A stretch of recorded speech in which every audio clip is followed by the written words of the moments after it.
Hello दोस्तों, स्वागत है आपका अपने यूट्यूब चैनल में। और आज हम लोग बात करने वाले हैं अभी सिलेबस के बारे में, जो कि ड्रग इंस्पेक्टर का सिलेबस है। यूपीएससी द्वारा 2 वैकेंसी निकाली गई हैं मेडिकल डिवाइस ड्रग इंस्पेक्टर की, उसके बारे में।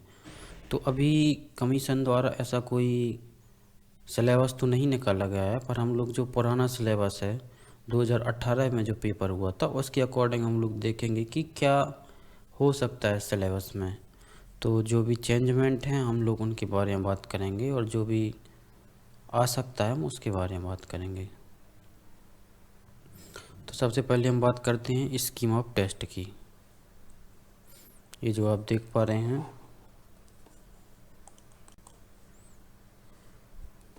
1 मिनट। सबसे पहले आपका स्कीम ऑफ टेस्ट। तो सबसे पहले तो आपको ये पता होना चाहिए कि क्वेश्चन पेपर रहेगा कैसा। ये रहेगा आपका 2 घंटे का रहेगा, ठीक है। और 1/3 की माइनस मार्किंग होगी इसमें। बाकी मीडियम उसका इंग्लिश ही रहता है। ऑब्जेक्टिव, सभी क्वेश्चन ऑब्जेक्टिव होंगे और सभी इक्वल मार्क्स के होंगे। और ये होगा आपका 300 मार्क्स का। साथ में रहेगा 50 मार्क्स का आपका इंटरव्यू।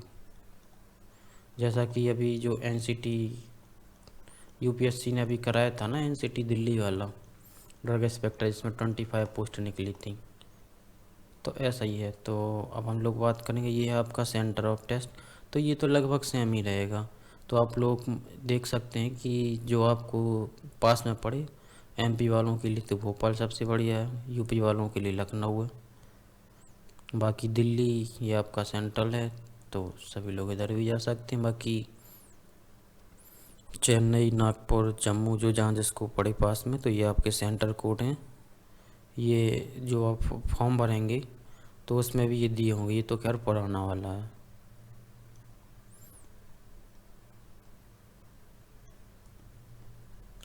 चलिए अब हम लोग बात करते हैं सिलेबस के बारे में।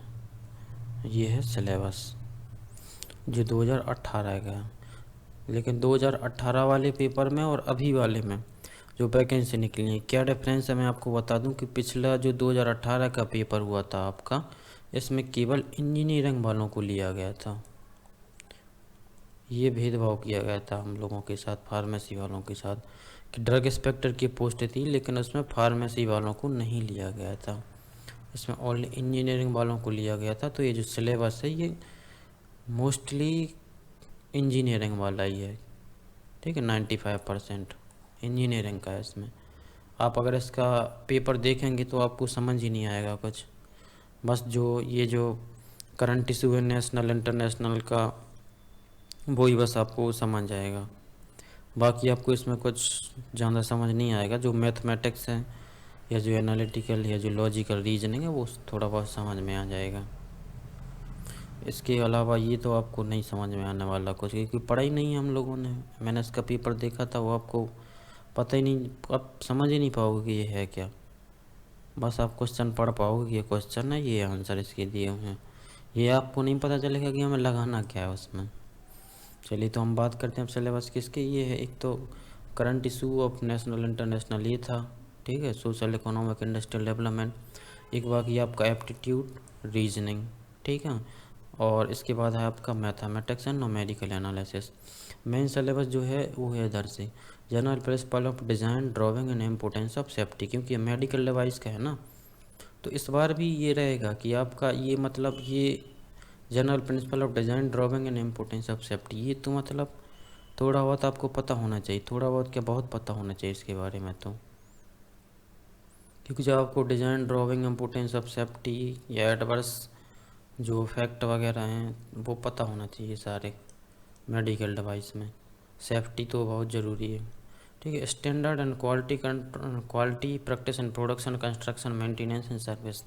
ये मतलब दो और एक ही है। Basic of energy, environment conservation, environmental pollution, degradation, climate change, environmental impact assessment. तो इसमें ये रहेगा कि जो एनवायरमेंटल असेसमेंट है, इनका इफ़ेक्ट क्या पड़ता है जो मेडिकल डिवाइस हैं उन पे, ठीक है। कि इनकी मैन्युफैक्चरिंग पे, उनकी स्टोरेज पे, उनकी टेस्टिंग पर क्या इफ़ेक्ट पड़ते हैं सब चीज़ों के। या उनका जो मटेरियल है, रॉ मटेरियल है, उन सब पे।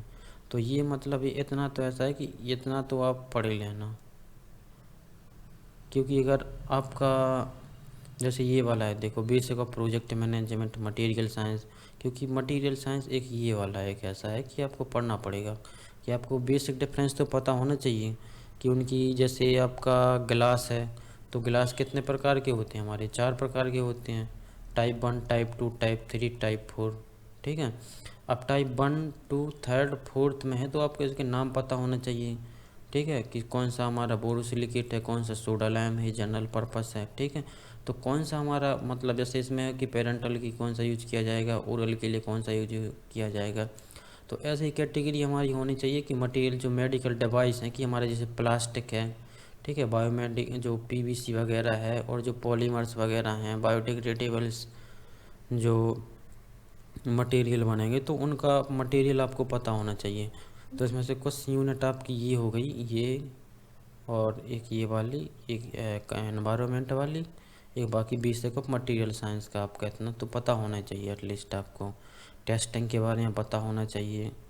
और ये तो इंजीनियरिंग का है, तो ये तो आप पढ़ेंगे तो भी आपको पता नहीं चलेगा। एथिक्स, ये आईसीटी, तो इतना भी टफ नहीं था ये, मुझे लग रहा है, लेकिन आप जब पढ़ेंगे तभी आपको पता चलेगा टफ है कि नहीं।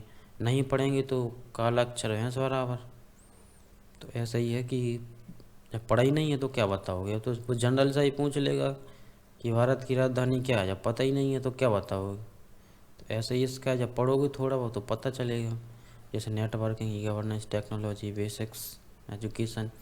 बाकी ये आपका ethics and values in engineering profession, तो ये तो मतलब इस बार तो नहीं आएगा। अब मैं मेन बात करते हैं हम लोग इस बार के सिलेबस की। ये तो मान लो हमने पुराना वाला अपना जो था वो डिस्कस किया है। अब इस बार हम लोग डिस्कस करेंगे नया नया साल वाला, जो हमें अभी करंट में पढ़ना है। तो देखो इसका हम लोग बस अनुमान लगा सकते हैं कि जैसे इस बार फार्मेसी इंजीनियरिंग दोनों है, तो एटलीस्ट ये मानो कि फार्मेसी वाला ज़्यादा, कम से कम एटलीस्ट 60% फार्मेसी का मान के चलो कि जो सिलेबस है 60% आएगा। ठीक है, क्योंकि मैंने भी पिछली बार जो एनसीटी दिल्ली का दिया था उसमें ये था कि आपका एक तो इंग्लिश थी, ठीक है, दूसरा था आपका कंप्यूटर, और तीसरा जो मेजर पोर्शन था आपका फार्मेसी वाला। और फार्मेसी में भी मेजर सिलेबस था आपका, वो था फार्मास्यूटिकल जूरिस्प्रूडेंस। ठीक है, ये वाला पोर्शन था। तो इस बार आप मान के चलो क्योंकि फार्मेसी है तो 60% तो अब फार्मेसी से आएगा ही आएगा। इसके बाद हो सकता है कि इंग्लिश इंग्लिश तो देंगे इस बार, इंग्लिश, कंप्यूटर, क्योंकि यूपीएससी करा रहा है अभी रिसेंट में, यूपीएससी ने कराया है, तो ज़रूर इंग्लिश और कंप्यूटर।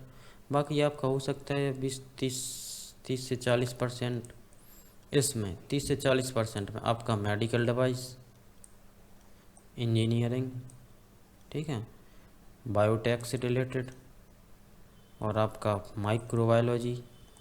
बाकी ये इंक्लूड तो इसमें होंगे, लेकिन हो सकता है इसमें से इसमें और पोर्शन बढ़ा दिया मैंने। तो ज़्यादा ये है कि अपना फार्मेसी ये पहले ध्यान दो अभी। बाकी ये जो मैंने बताया अभी ये भी देख लो। और सिलेबस तो अभी नहीं आने वाला है, इसलिए सिलेबस के इंतज़ार में ना रहो, नहीं तो पढ़ नहीं पाओगे। एक आध महीने में आएगा, क्या करोगे। ठीक है, इसलिए अपना कम से कम एटलीस्ट फार्मेसी का पोर्शन तो तैयार रखो। और मेन तो है फार्मास्यूटिकल जूरिस्प्रूडेंस, उसमें भी अगर हम बात करेंगे तो आपका जो जैसे जो मेडिकल डिवाइस वाला पोर्शन है, पूरा medical device act and rules 2017, ठीक है।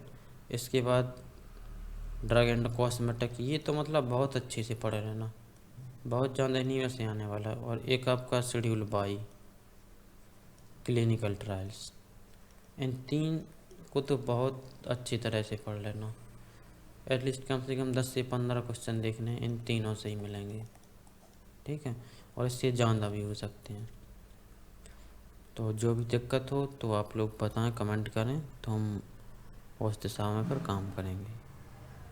चलिए, धन्यवाद।